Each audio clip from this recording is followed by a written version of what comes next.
కేంద్ర బడ్జెట్ 2023లో తెలుగు రాష్ట్రాలకు ఆశించిన కేటాయింపులు లభించలేదు. అయితే కంటి తుడుపు చర్యగా కొన్ని ప్రకటనలు మాత్రం వెలువడ్డాయి. పలు సంస్థలకు ప్రాధాన్యత దక్కింది. ఆంధ్రప్రదేశ్ సెంట్రల్ యూనివర్సిటీకి 47 కోట్లు, పెట్రోలియం యూనివర్సిటీకి 168 కోట్లు కేటాయిస్తూ కేంద్ర ప్రభుత్వం ప్రతిపాదించింది. తెలుగు రాష్ట్రాల్లోని గిరిజన యూనివర్సిటీలకు 37 కోట్లు ప్రకటించింది. ఇక సింగరేణికి 1650 కోట్లు, హైదరాబాద్ ఐఐటికి ఈఏపీ కింద 300 కోట్లు కేటాయించింది. విశాఖ స్టీల్ ప్లాంట్కు 683 కోట్లు చొప్పున నరేంద్ర మోదీ సర్కార్ ప్రకటించింది. ఇక ఆంధ్రప్రదేశ్లో కీలకంగా భావిస్తున్న పోలవరం ప్రాజెక్టుకు బడ్జెట్ కేటాయింపుల్లో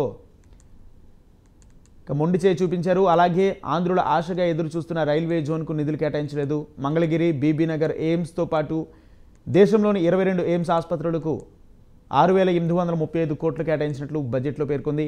మరోవైపు సోలార్జంగ్ మ్యూజియం సహా అన్ని మ్యూజియంలకు 357 కోట్లు, మణుగూరు, కోట బారజాల కేంద్రాలకు 1473 కోట్లు ఉన్నట్లు కేంద్రం ప్రతిపాదించింది. కాగా కేంద్ర పన్నుల్లో ఏపీ వాటా 41,338 కోట్లు, తెలంగాణ వాటా 21,470 కోట్లుగా ఉన్నాయి.